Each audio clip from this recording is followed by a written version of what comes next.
ስፍራ ነው። ይህ መጻጉዕ የታመመው አንድ ሰው ለ38 ዓመት በትንሽዬ አልጋ ላይ ወድቆ በደጅ ጽናት ምናልባት አንድ ቀን ውሃው ሲናወጥ የሚረዳኝ አቅም ያለው ጉልበት ያለው ዘመድ ሰው ባገኝ አስቀድሞ ወደ መጠመቂያው ቢያስገባኝ እድናለሁ ብሎ ተስፋ የሚያደርግ በተስፋ የሚኖር ሕመምተኛ ነው። ይህ ሕመምተኛ አንድ ሰው በ38ኛ ዓመቱ እግዚአብሔር አየው። ሁላችንም በቸርነቱ ይመልከተን። ምእመናን ብዙ ጉድለት አለ፣ ብዙ ችግር አለ። እግዚአብሔር የሚያስተካክለው፣ እግዚአብሔር የሚያቃናው፣ እግዚአብሔር በበጎ በቸርነቱ የሚዳስሰው ብዙ ማንነት አለንና ማንነታችን እግዚአብሔር በቸርነት ይመልከትልን። እግዚአብሔር አየው። ሰው ለበዓል ወደ ኢየሩሳሌም ለስግደት ለአምልኮት ስሙን እግዚአብሔርን ለመጥራት ተሰብስቧል። እሱ ግን ይህን ችግረኛ አየው። ነቢየ እግዚአብሔር ዳዊት አስቀድሞ እንደተናገረው ብፁዕ ዘይሌቡ ላዕለ ነዳዩ ምስኪን፣ በችግረኛ ላይ በሕመምተኛ ላይ ባዘነ ሰው ላይ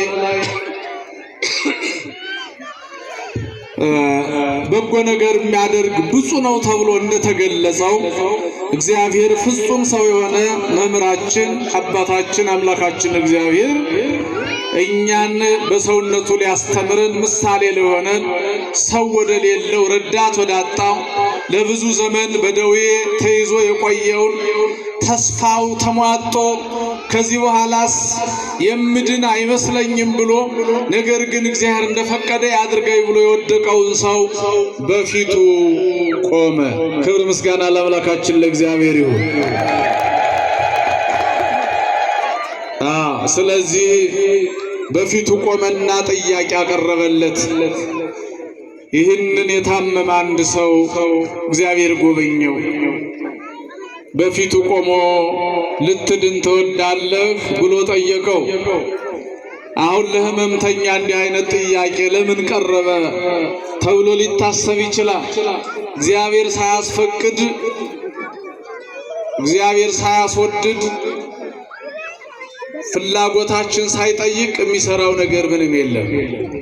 ልትድን ትወዳለህ አለው። ይህ ሰው ናፍቆታል። የሚገነዘበው የሚረዳው ሰው የለውም። ስለዚህ ማንም አልፎት የሚሄድ ሰው ነው። የማይታወቀ ለብዙ ዘመን እዚሁ የኖረ ሰው ነው። እድሜ ልኩን እዚህ የተቀመጠ የተኛ ሰው ነው። ስለዚህ ይድናል ብሎ ተስፋ የሚያደርግ ማንም ሰው ስለሌለ ብዙ ዘመን ስለቆየ በፊቱ ላይ ቆሞ ምን ሆነ ነው ብሎ የሚጠይቀው ዘመድ አልነበረው። ዘመድ ያስፈልጋል፣ ወገን ያስፈልጋል፣ ረዳት ያስፈልጋል፣ ጠያቂ ያስፈልጋል። በተለይ በችግር ጊዜ ሰው አቅም ባጣ ጊዜ፣ ጉልበት ባጣ ጊዜ፣ ተስፋው በተሟጠጠ ጊዜ፣ አቅም በሌለው ጊዜ አይዞህ የሚለው ሰው ያስፈልገዋል። ለችግረኞች ወገን፣ ዘመድ፣ ረዳት እንድንሆን እግዚአብሔር ያግዘን። ይህ ሰው ስላናገረው ደንቆት ገርሞት ስለ ጸበሉ ስለ መጠመቂያው ይነግረዋል። የእግዚአብሔር መልአክ መጥቶ ጸበሉን ይባርከዋል። ይናወጻል፣ ድምፁ ይሰማል። ቀድሞ የወረደ የገባ ሰው ከማንኛውም ይድናል። እኔ ግን ሰው የለኝም አለው። እግዚአብሔርም ይህን ቃል አደመጠው።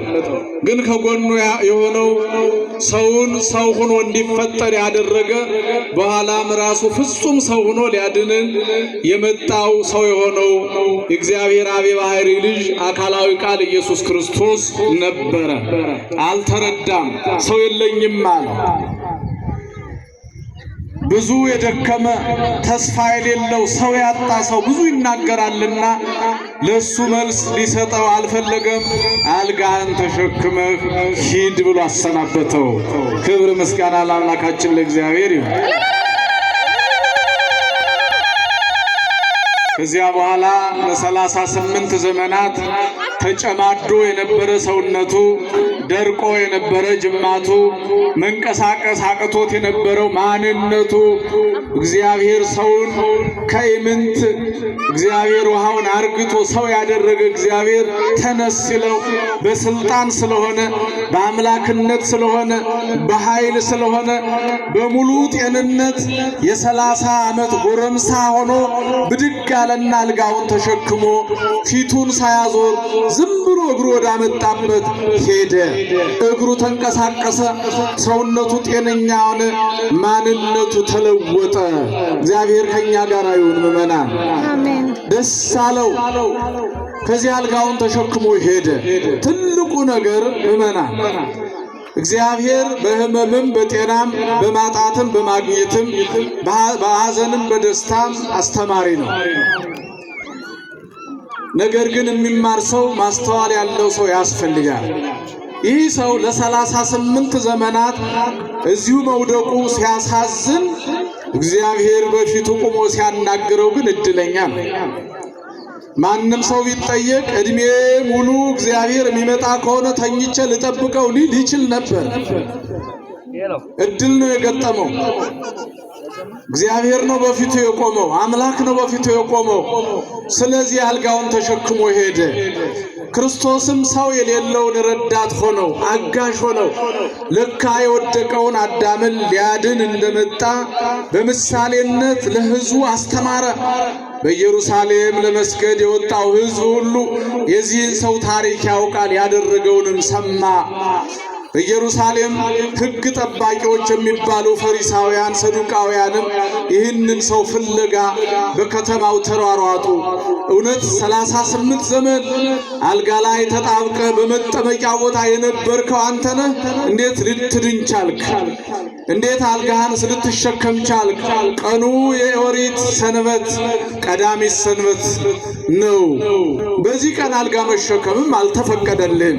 ሕግ ጥሰሃል፣ ተላልፈሃል።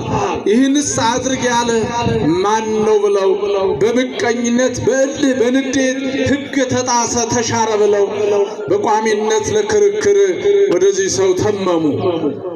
ነገር ግን በሰንበት በጎ ማድረግ አልተከለከለም ነበር። በኦሪታቸው ከዚህ የተሻለ የበለጠ በበዓልነት ቢታሰብ መደረግ የማይገባው ስራ እነሱ ይሰራሉ። የኦሪቱ ሕግ መስዋዕት የሚያቀርቡት በሰንበታቸው በቅዳሜ ቀን ነው። በዚህ ቀን 50-60 በሬ ያርዳሉ። የዚህን ደም ያፈሳሉ። ጭሱን ስቡን ያጨሳሉ፣ ስጋውን ይጠብሳሉ።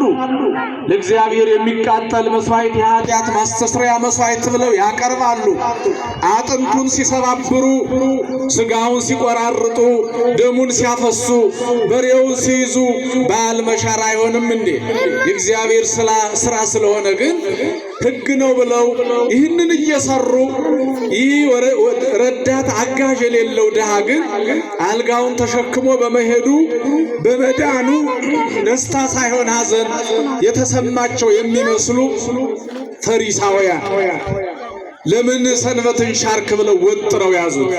ለዚህ ነው እነዚህ ግብዞች ጾማችሁ እንደ ግብዞች እንዳይሆን ተብሎ የተጻፈው፣ ከፈሪሳውያን እርሾ ተጠበቁ ተብሎ የተጻፈው። ምእመናን አንዳንድ የምንጠነቀቃቸው እግዚአብሔር ደግሞ በበጎ የሚመለከታቸው ነገሮች አሉ።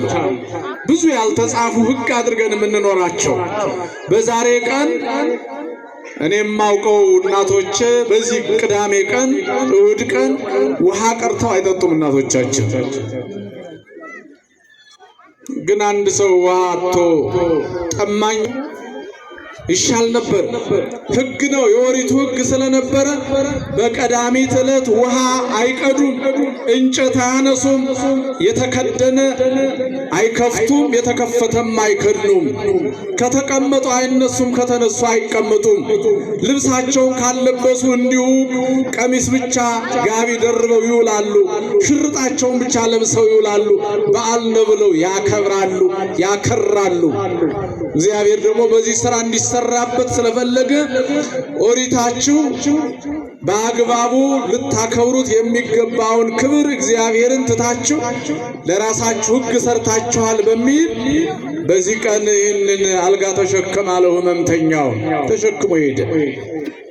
የአዳም ምሳሌ የሆነ ሕመምተኛ ነው። አንድ ሕመምተኛ ነው። ለዚህ ዓለም በሽታው ተጋብቶ እስከ ዓለም ፍጻሜ ድረስ ወገባችን ጎብጦ ሰውነታችን በመከራ ውስጥ ሆኖ አይምሮአችን ቆስሎ ስንወድቅ ስንነሳ ስንቆስል ስንድን የምንኖረው ከእግዚአብሔር ስንጣረቅ ስንጣላ ስንቀርብ ስንርቅ የምንኖረው